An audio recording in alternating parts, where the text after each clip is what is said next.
Chapter 24, from George Ivanovich Gurdjieff's Beelzebub's Tales to His Grandson. Beelzebub's fifth flight to the planet Earth. Beelzebub continued his tale as follows. After my fourth sojourn on the surface of the planet Earth, many years passed by. During these years, of course, only from time to time, I attentively observed through my tescuanu the being existence of these favorites of yours. By now their numbers had considerably increased, and they were already populating almost all the large and small land masses on your planet, and of course their chief particularity continued to manifest itself. That is to say, every so often they would begin to destroy each other's existence. During this time, that is, between my fourth and fifth visits, the surface of your planet underwent great changes, particularly in the places where the existence of your favorites was concentrated. For example,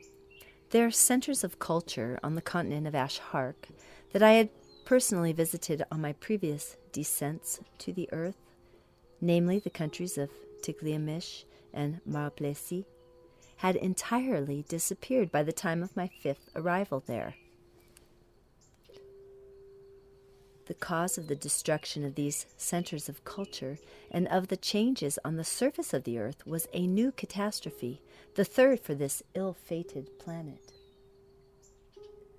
This third catastrophe was entirely local in character and occurred as a result of unprecedented, accelerated displacements of parts of the atmosphere,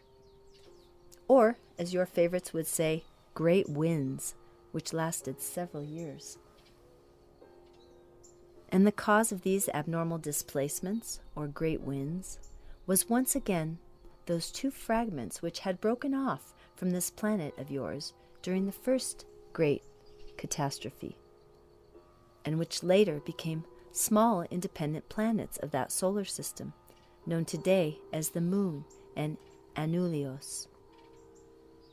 Strictly speaking, the main cause of this third terrestrial catastrophe was the larger of the fragments, namely the Moon. The smaller fragment, Anulios, played no part in it whatsoever. The accelerated displacements in the Earth's atmosphere came about in the following way.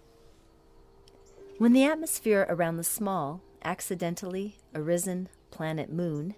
had been fully formed, and the Moon was still falling back upon its fundamental mass by a path established according to the already mentioned law of catching up. And this newly arisen definite presence around the Moon had not yet acquired its own harmony within the common system harmony of movement. Then the Osmualnian friction, as it is called, not being harmonized with the whole, provoked in the Earth's atmosphere these accelerated displacements, or great winds.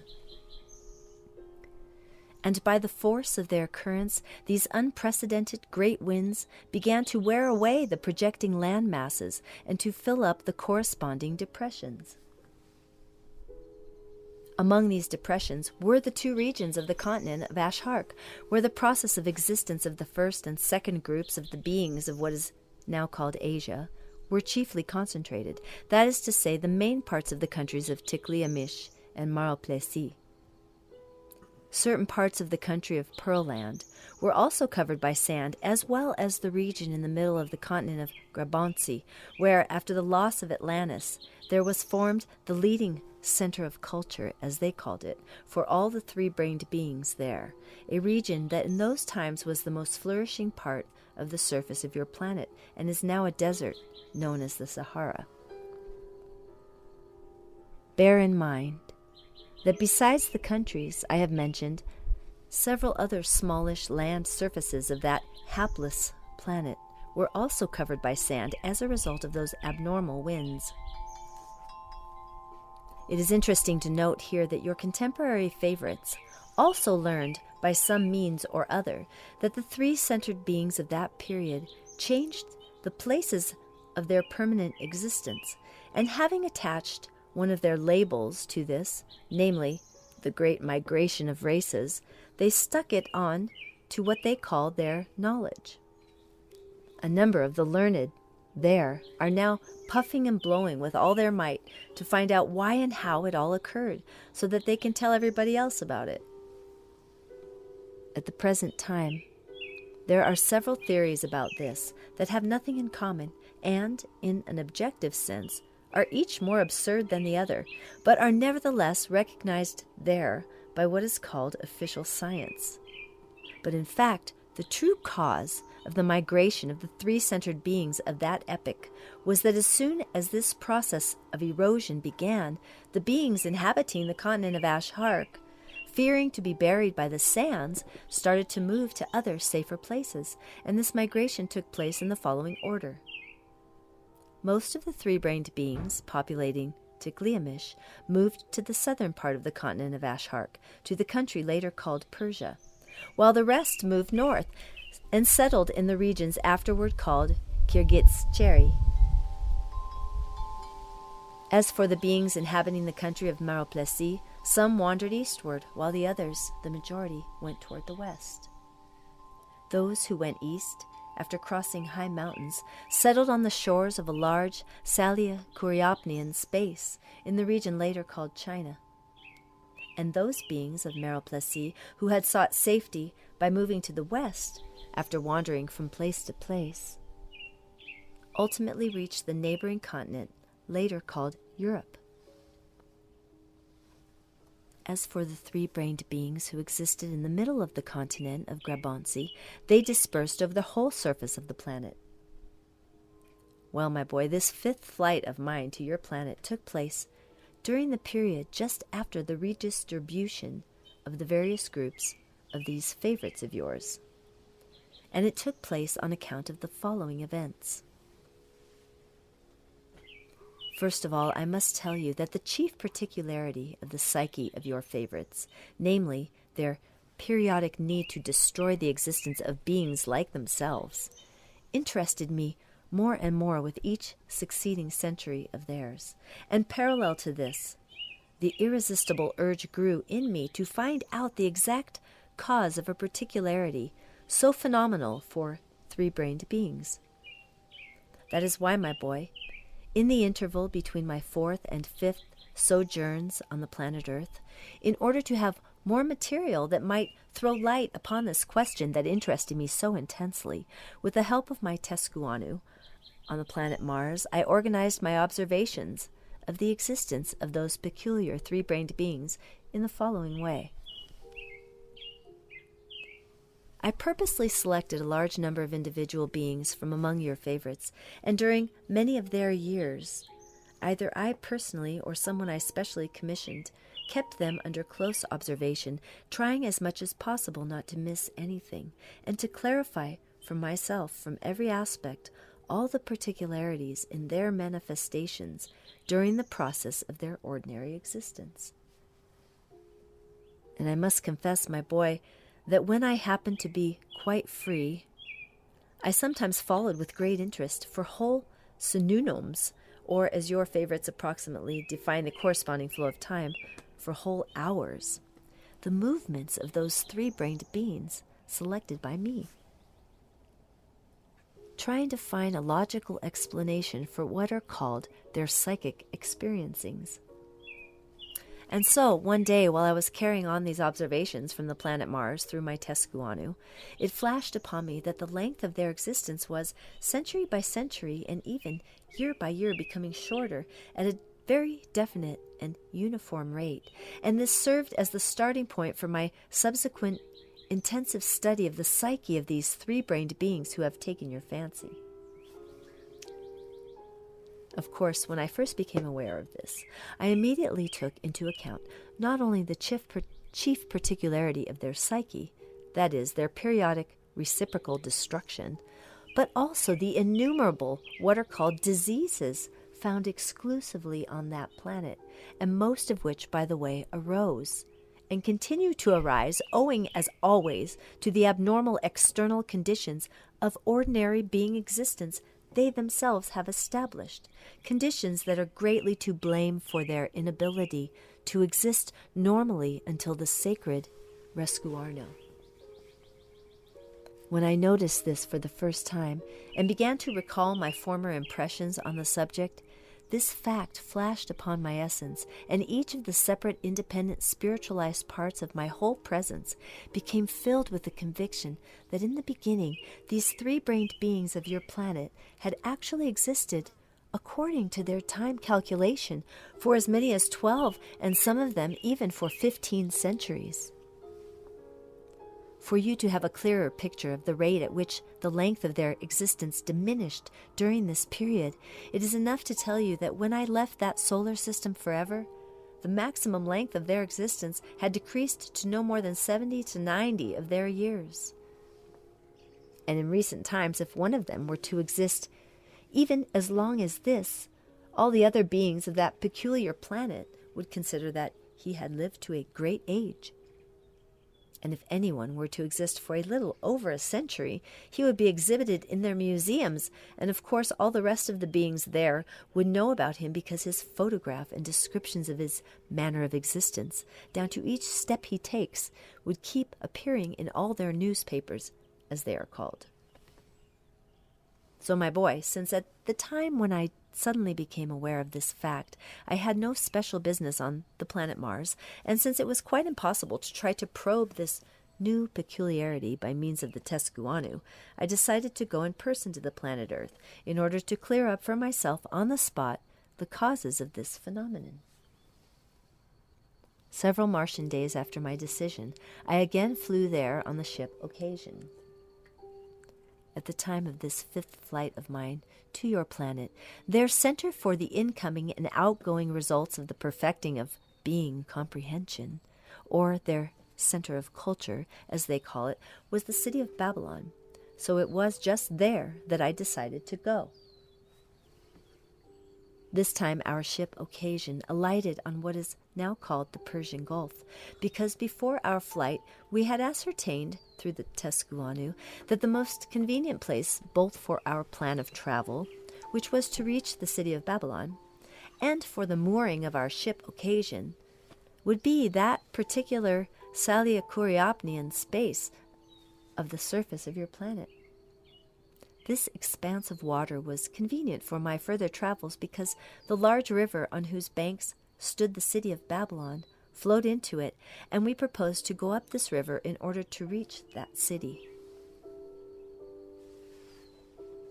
In those days, the incomparably majestic Babylon was flourishing in every respect. It was a center of culture not only for the beings dwelling on the continent of Ashark, but also for the beings of all the other land masses, large and small, which were adapted to the needs of ordinary being existence on that planet. When I first arrived in this center of culture of theirs, they were just then preparing what later became the principal cause of acceleration in the rate of degeneration of their psychic organization, especially in the sense of the atrophy in them of the instinctive functioning of those three fundamental factors which ought to exist in the presence of every three-brained being, namely, those factors which give rise to the being impulses existing under the names of faith, hope, and love. And the degeneration of these being factors, increasing from one generation to another, has reached such a point that instead of the real being psyche that should exist in the presence of every kind of three-brained being, there now exists in the presence of your contemporary favorites a real psyche, to be sure, but one that can be very well described by the following wise saying of our dear Mullah Nasser ad-Din. Quote, "It has everything in it except the core, or even the kernel." I must not fail to tell you, as fully as possible, what occurred during the period in Babylon, as all this information may serve you as valuable material for helping to elucidate and transmute in your reason all the causes that, taken together, have finally given rise to that psyche so strange for three-centered beings, which your contemporary favorites now have. To begin with, I must tell you that I obtained the information about the events I am going to relate chiefly from those beings whom the other three-centered beings there call learned. And before going any further, I must dwell a little on just what kind of beings are considered learned by the others on your planet. Even before my 5th sojourn there, that is, before the period when, as I have told you, Babylon was in full flower, those who were regarded by others as learned were not such beings as become worthy to be considered learned everywhere else in the universe, namely those who from the earliest times, even on your planet, have acquired by their conscious labor and intentional suffering the ability to contemplate all the details of everything that exists from the point of view of world arising and world existence, which enables them to perfect their highest being body to the corresponding degree of the sacred scale of objective reason, and later to sense the cosmic truths accessible to this highest body according to its level of development. But ever since the time of what is called the Declamatian civilization, and especially in our era, the beings there who become learned are almost always those who have learned by rote the greatest possible amount of vacuous information, such as old women love to repeat about what was supposed to have been said in the good old days. Note, by the way, that our venerated Mullah Nasser Asin expresses the importance of such learned beings as follows, quote, "Everybody seems to believe that our learned professors know that 50 is 50. There, on your planet, the more such information one of your favorites stores up, information he has never verified, and moreover has never sensed for himself, the more learned he is considered to be." Well, my boy, when we reached the city of Babylon, it was literally overflowing with learned beings who were gathered there from almost everywhere on your planet. As the reason for their gathering is extremely interesting, I will tell you something about that also. The point is that most of the learned beings of the earth had been assembled there under compulsion by a highly eccentric Persian king, under whose dominion at that period was also the city of Babylon. To help you understand the fundamental aspect of all the results of the abnormal conditions of ordinary being existence that gave rise to the eccentricity of this Persian king, I must first enlighten you about 2 facts that had been established long before. The first of these facts is that almost from the time of the loss of the continent of Atlantis, there gradually began to be crystallized, and in later centuries to be definitely fixed in the presence of every one of your favorites, a particular property, thanks to which the sensation called happiness for one's being, experienced from time to time by every 3-brained being from the satisfaction of his inner self-evaluation, appears in their presence exclusively when they have at their disposal a great deal of that famous metal they call gold. The worst of it is that because of this particular property in their common presence, the sensation arising from the possession of that metal is reinforced by the beings surrounding the possessor, and even by those beings who learn about it only by hearsay rather than through their own perceptions. At the same time, it is the custom there never to take into account the kind of being manifestations through which someone came to own a great quantity of this metal, and what is more, such a being evokes in the presences of all those around him the functioning of that crystallized consequence of the properties of the organ kunda buffer, called envy. And the second fact is this, that when their chief particularity functions in the presence of your favorites, at an accelerated tempo, and the process of reciprocal destruction breaks out among their different communities according to established custom, then after this maleficent property inherent in them alone has run its course, and this process of theirs ceases for a while, the king of the community, in which a greater number of subjects has survived, on receiving the title of conqueror, usually seizes for himself everything belonging to the beings of the conquered community. The king-conqueror then usually commands his subjects to despoil the conquered community of all their lands and to seize all the young beings of the female sex and all the riches accumulated in the course of centuries. Well, my boy, when the subjects of that eccentric Persian king conquered the beings of another community, he ordered them not to take or even touch any of these, but instead to bring back as captives only the learned beings of the conquered community. In order to represent clearly to yourself and understand just why this peculiar craze, proper to him alone, arose in the individuality of that Persian king, you must know that at the period of the Ticlametian civilization in the town of Chiklaral, a learned three-brained being by the name of Harnakum, whose essence later became crystallized into what is called an eternal Hasnamus individual, invented the notion that any old metal you like, found in abundance on the surface of that planet, could easily be transformed into the rare metal gold, and that all you needed to know for this was one very small secret. This pernicious invention of his became widely spread there, and having become crystallized in the presence of the beings of that time, passed from generation to generation and gradually took the form of a maleficent, fantastic science under the name of alchemy, the very name of that great science which had indeed existed there as a branch of genuine knowledge during long past epochs when the consequences of the properties of the organ Kundabuffer had not yet been completely crystallized in the presence of their ancestors, a science that could have been most useful or indeed essential for all three-brained beings there, even of contemporary times. Now, at that period to which my tale relates, this Persian king needed for one or another of his undoubtedly Hasnamusian aims a large amount of the metal called gold, rare on the surface of the earth, and as he had heard about this method invented by the future Hasnamus individual Harnakum, he was eager to obtain gold by so easy a means.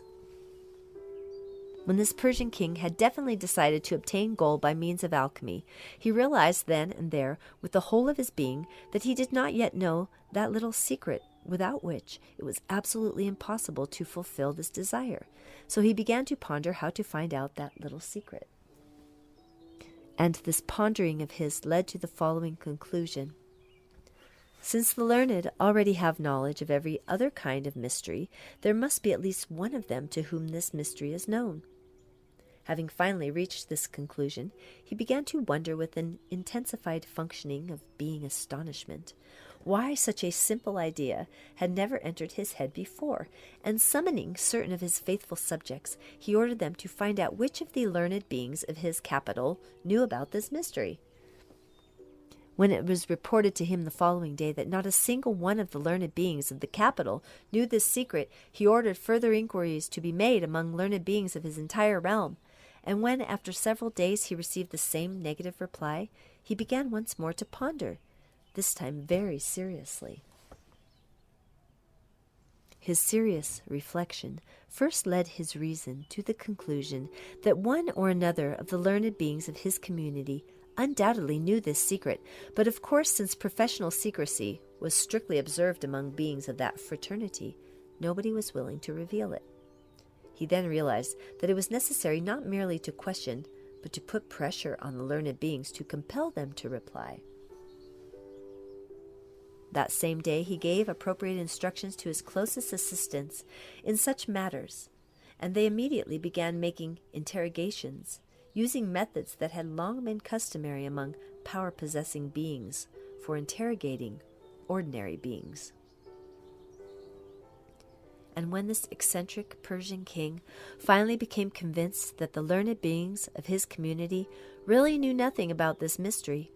he began to look into other communities for learned beings who might know about it. As the kings of these other communities were unwilling to hand over their learned beings for interrogation, he decided to compel these recalcitrant rulers by force, and so at the head of the numerous hordes under his sway, he set off on what are called military expeditions. This Persian king had many hordes in subjection to him because at that period, thanks to the foreseeing adaptability of great nature, what is called the birth rate had increased among the beings of that part of the surface of your planet where his kingdom was situated. Moreover, at this same period, the conditions required for the common cosmic trago-auto-egocratic process were being actualized, whereby there had to issue from this region of the surface of your planet more of those vibrations that arise from the destruction of the existence of beings. At this point, Hassan interrupted Beelzebub with the following words. Dear grandfather, I do not understand why the issuing of the vibrations required to actualize this most great cosmic process should depend on a particular region of the surface of the planet. To his grandson's question, Beelzebub replied, Since before long I intend to make the problem of the terrible process of reciprocal destruction, which they call war, the theme of one of my tales concerning the three-brained beings of the planet Earth, it is better to defer this question of yours until this special tale, because then I think you will understand it clearly. Having said this, Beelzebub returned to his narrative about the Babylonian events. When this eccentric Persian king, with his subject hordes, began to conquer the beings of other communities, and to carry off their learned beings by force, he assigned the city of Babylon as a gathering place for them, and there they were taken in order that this lord of half the continent of Asia could interrogate them as he pleased, in the hope that one of them might happen to know the secret of turning base metal into gold. With the same aim, he even undertook what is called a campaign into the country of Egypt. And he undertook this campaign because at that period the learned beings of all the continents were assembled there,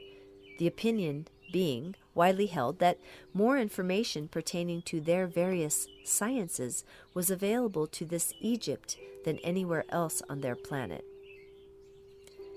This Persian conqueror then carried off from Egypt all the learned beings he found there, both the native ones and those from other communities, and among their number were several Egyptian priests, descendants of those learned members of the Society of Alkadons, who, having chanced to survive, had been the first to populate that country.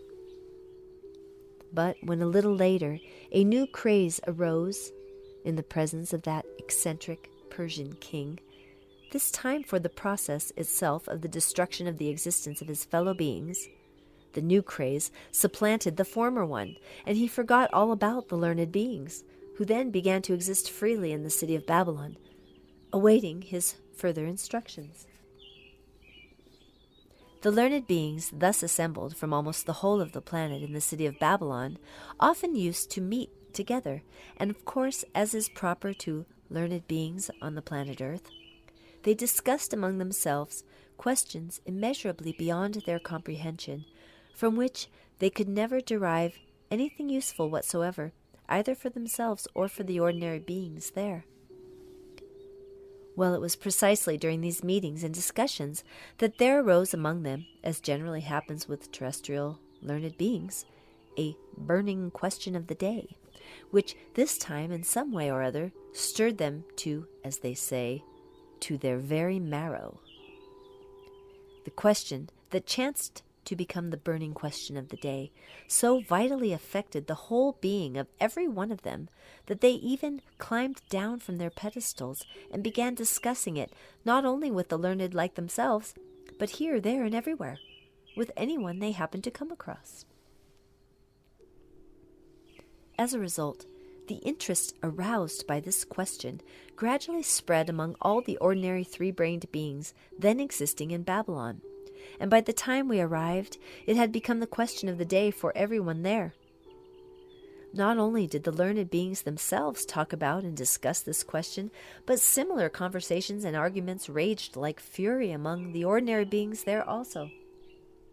It was talked about and discussed by young and old, by men and women, and even by the Babylonian butchers.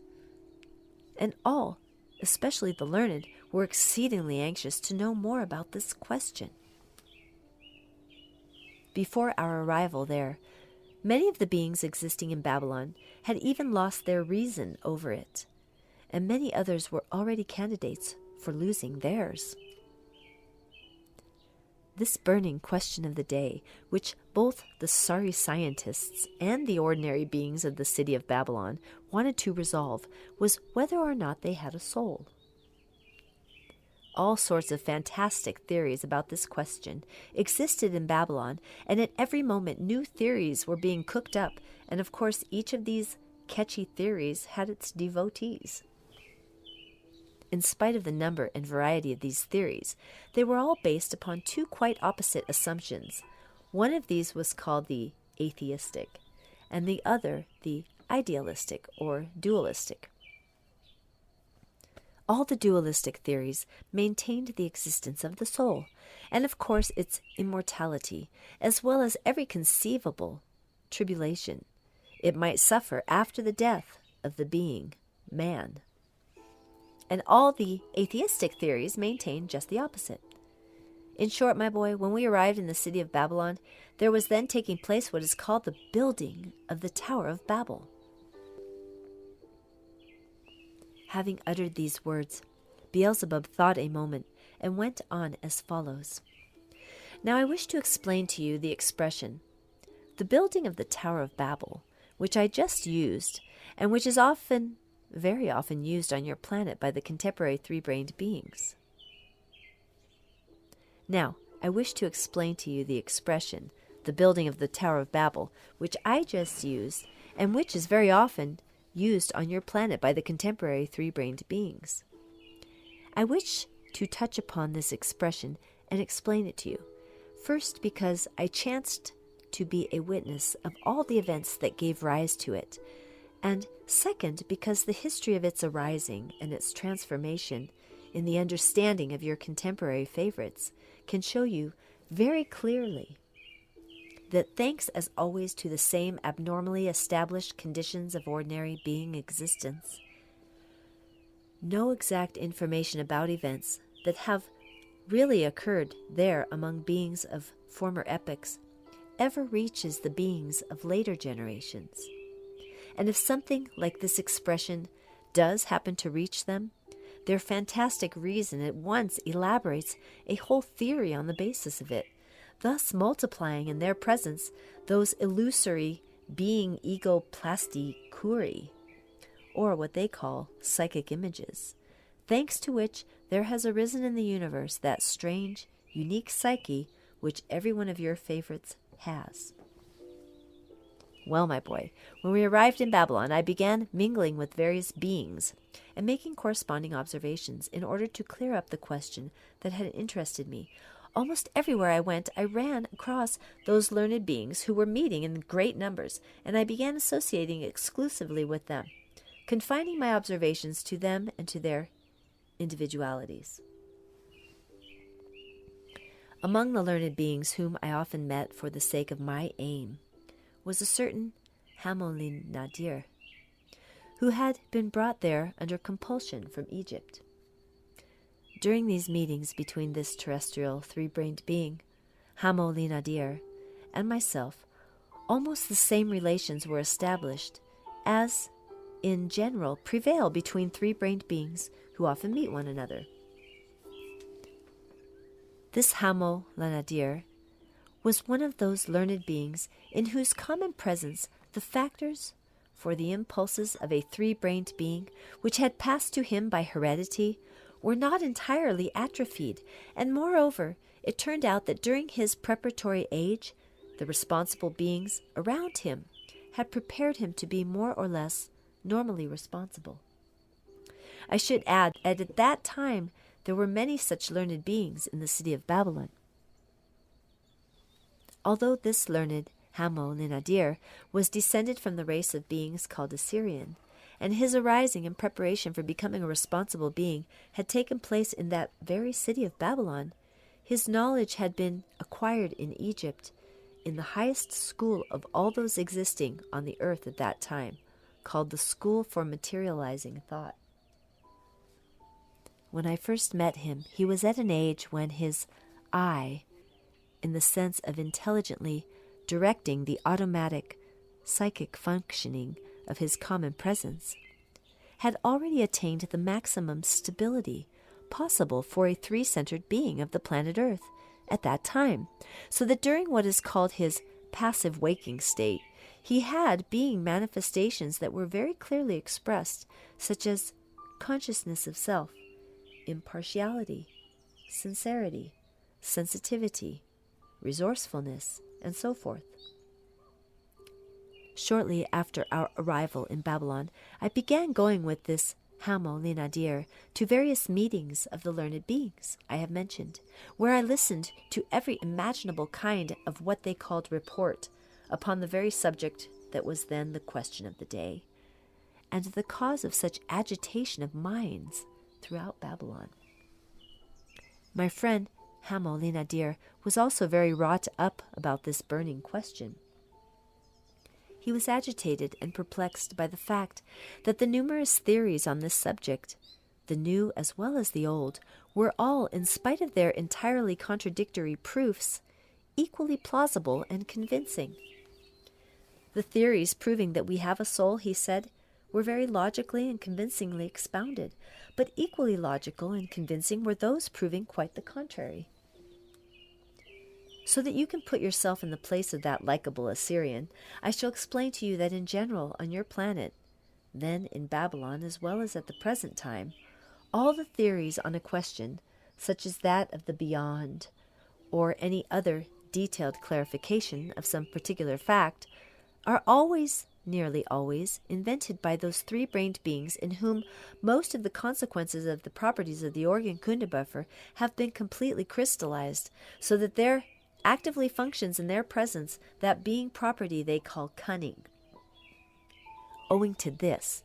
either consciously, of course, with that sort of reason which they alone possess, or automatically, that is, of itself,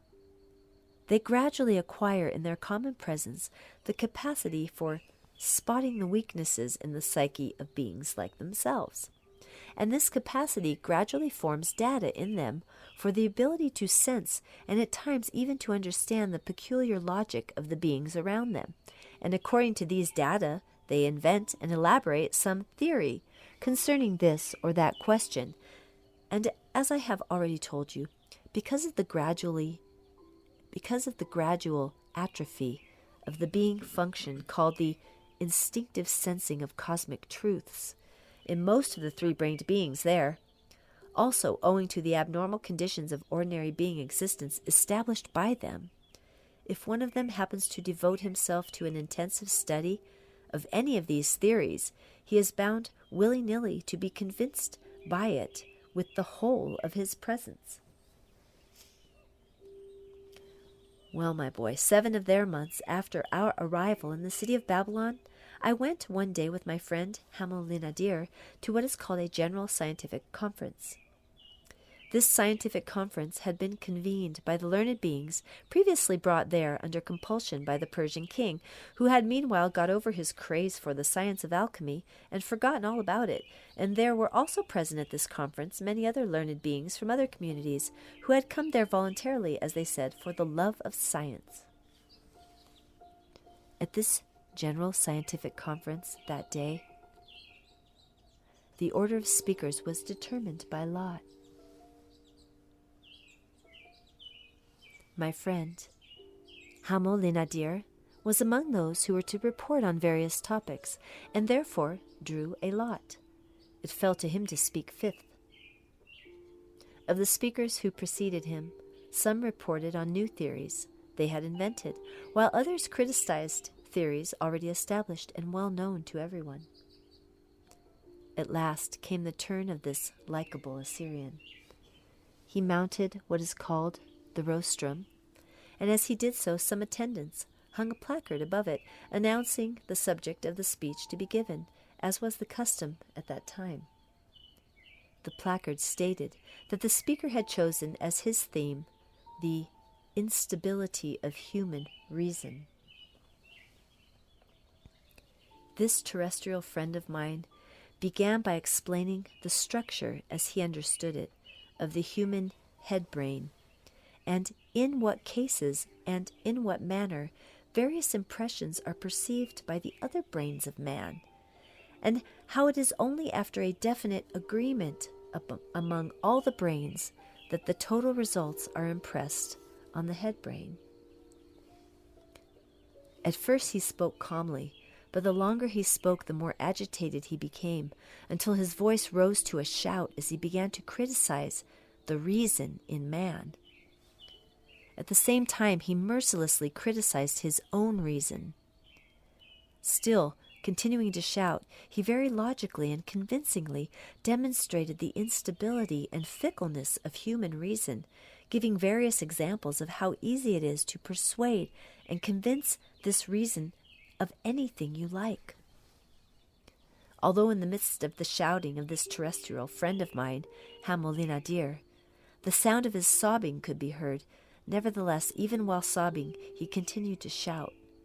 To every man, and also of course to me, it is quite easy to prove anything whatever. All you need to know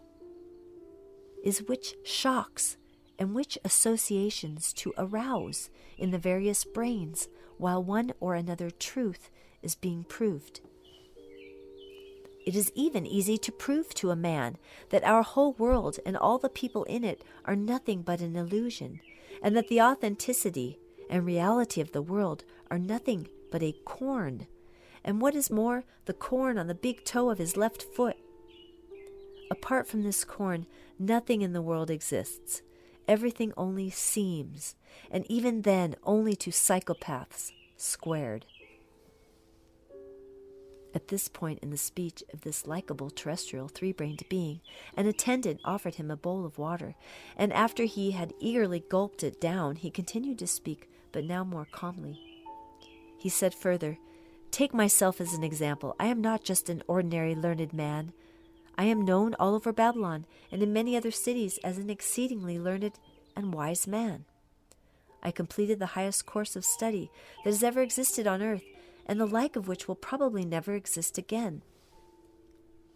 But what has this highest development given my reason with respect to that question which for the past year or two has been driving all Babylon insane? During this general dementia over the question of the soul, this reason of mine, in spite of its high development, has brought me nothing but 5 Fridays a week.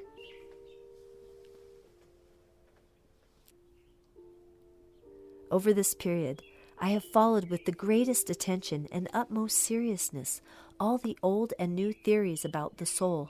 and there is not a single one of them with whose author I do not inwardly agree, for all these theories are very logically and plausibly expounded, and such reason as I have cannot but agree with their logic and plausibility. I myself have written a very lengthy work on this question of the beyond, and no doubt many of those present are familiar with the logic of my thought. And probably there is not one of you here who does not envy this logical thinking of mine. Yet now, I honestly and sincerely declare before you all that regarding this question of the beyond, I, with all the knowledge accumulated in me, am neither more nor less than an idiot cubed.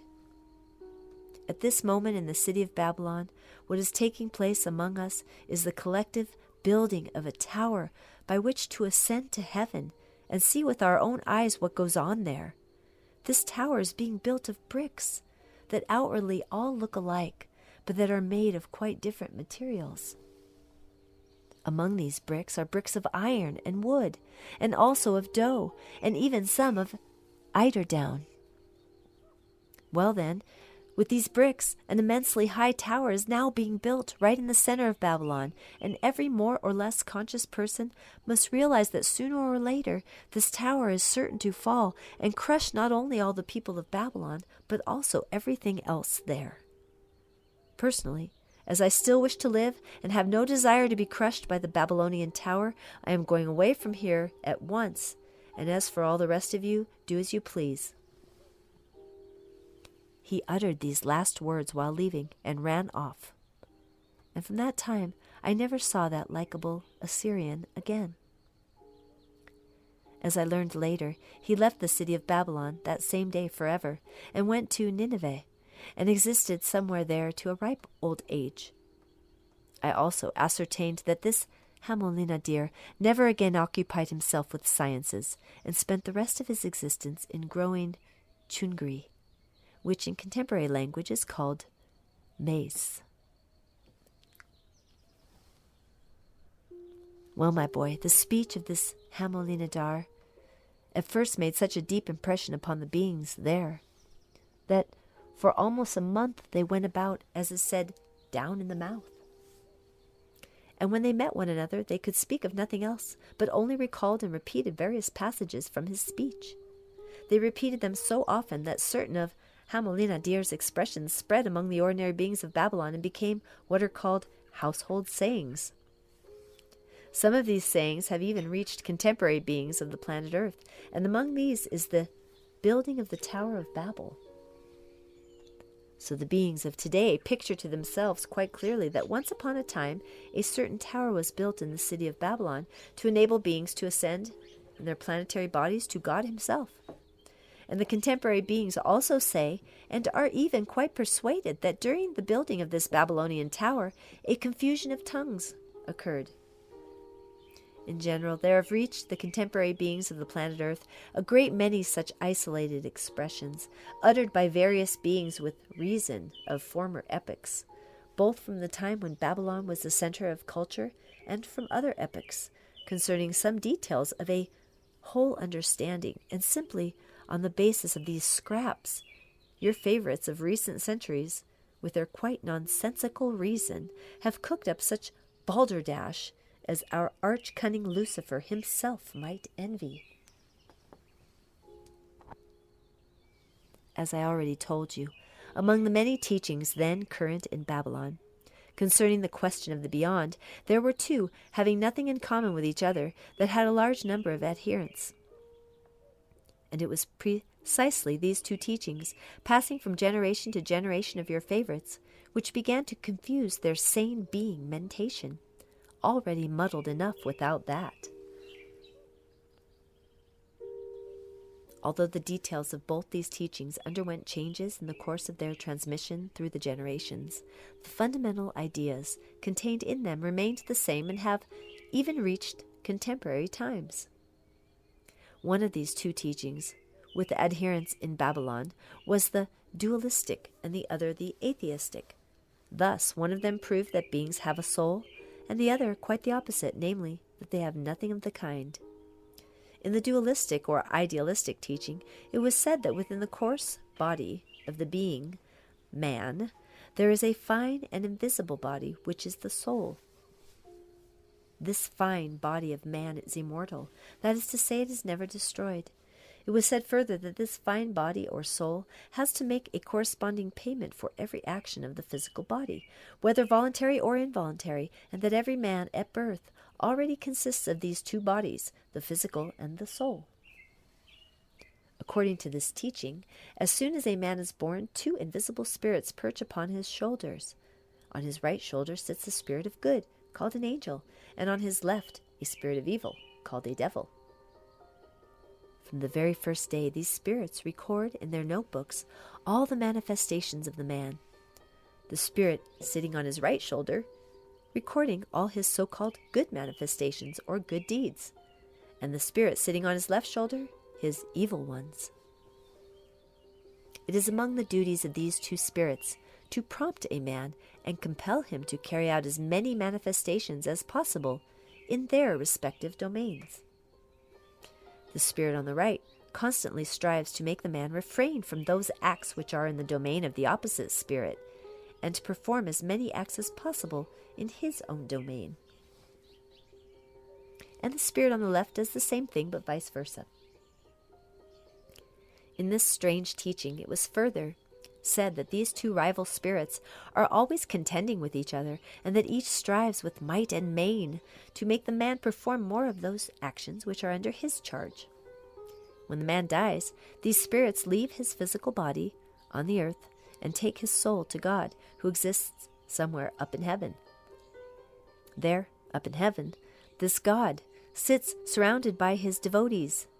his devoted angels and archangels, and a pair of scales suspended in front of him. On each side of the scales, spirits stand on duty. On the right stand the spirits who are called servants of paradise, and these are the angels, and on the left stand the servants of hell. These are the devils.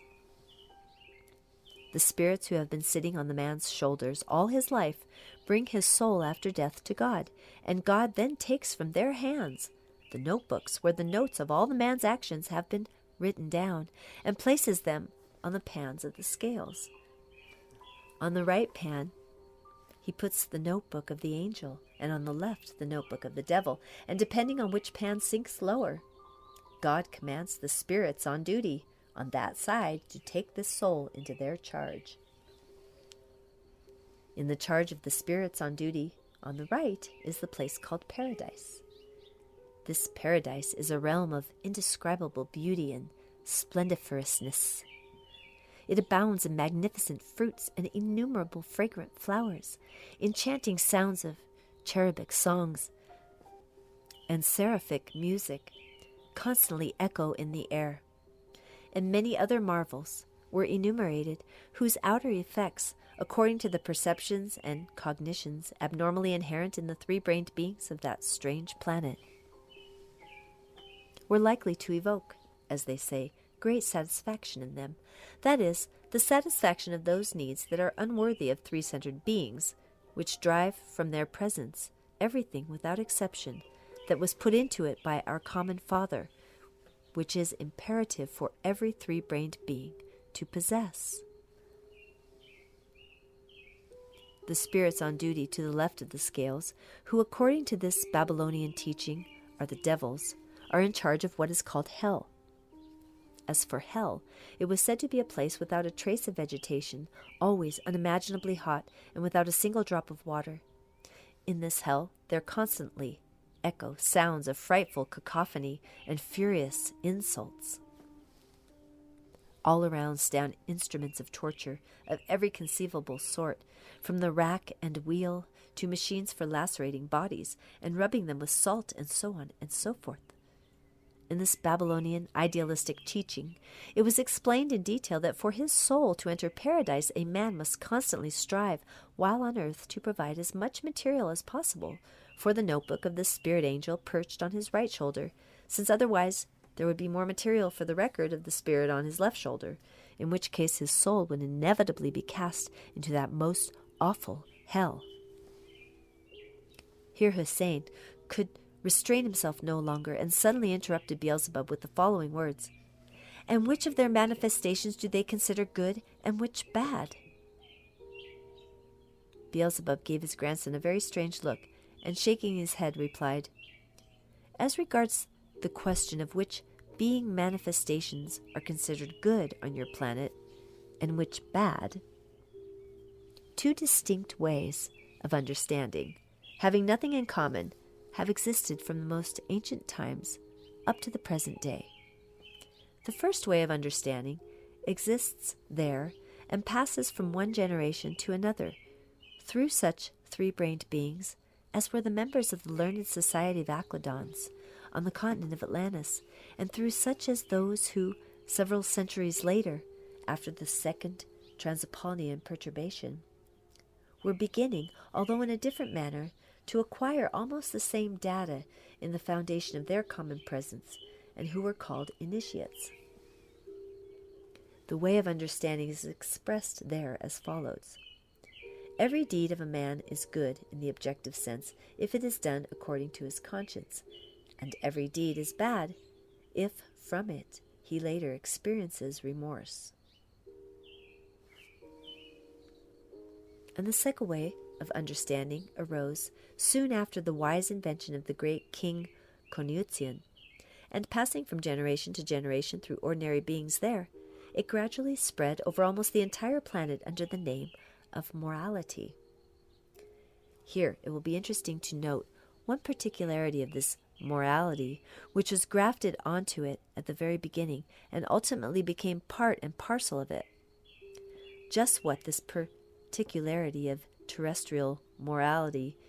is, you can easily represent to yourself and understand if I tell you that, both inwardly and outwardly, it has acquired the unique property that belongs to the being named chameleon. And the strangest and most original aspect of this particularity of the morality there, especially of the contemporary morality, is that its functioning automatically depends on the moods of the local authorities, and these moods in their turn depend also automatically on the state of the four sources of action, existing there under the names of mother-in-law, digestion, John Thomas, and cash.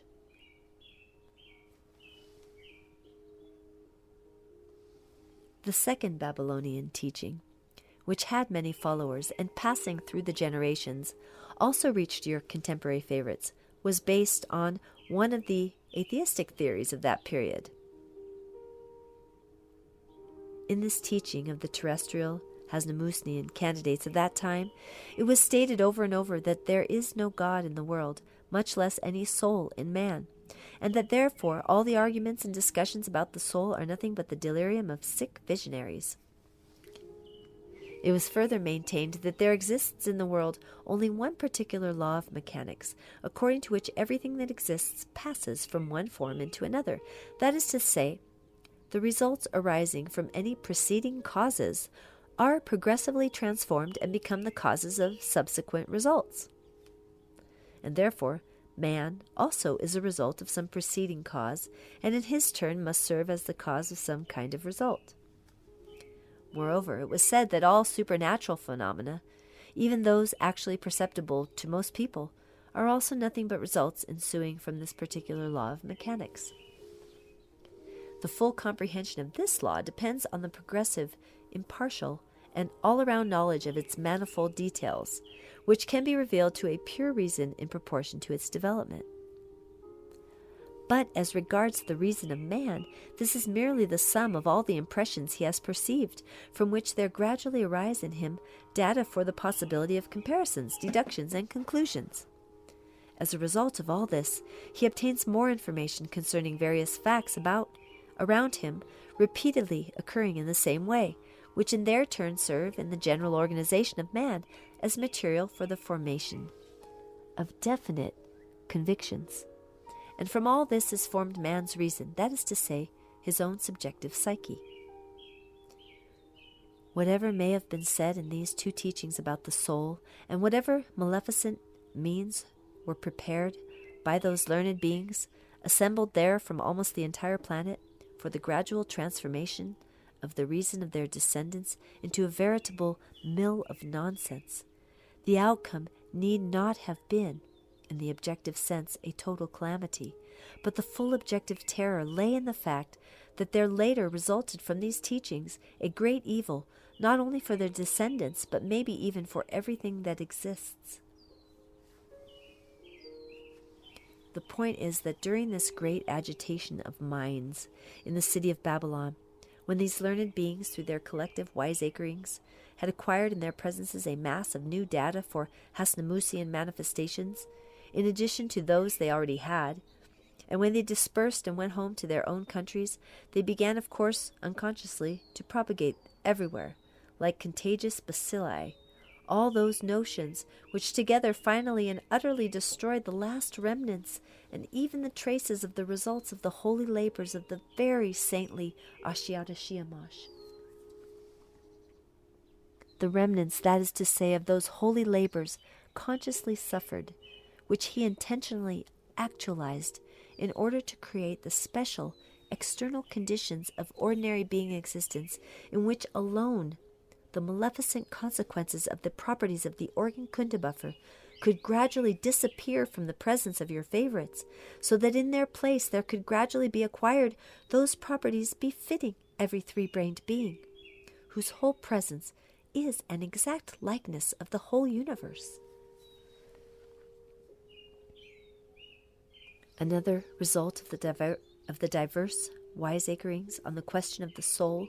by those learned beings in the city of Babylon was that soon after my fifth appearance in person on the surface of your planet, this center of culture of theirs, the incomparable and indeed magnificent Babylon, was in its turn, as is said there, completely swept from the face of the earth down to its very foundations. Not only was the city of Babylon itself destroyed, but also everything acquired and accomplished by the beings who had existed there for many of their centuries. In the name of justice, I must say here that the prime initiative for the destruction of the holy labors of Ashiata Shamash did not spring from those learned terrestrial beings then assembled in the city of Babylon, but rather from the invention of a well-known, learned being who had existed on the continent of Asia several centuries before these Babylonian events. His name was Lentro Hamsanin, and this being, whose highest being part was coded into a definite unit and perfected to the required gradation of objective reason, became one of those 313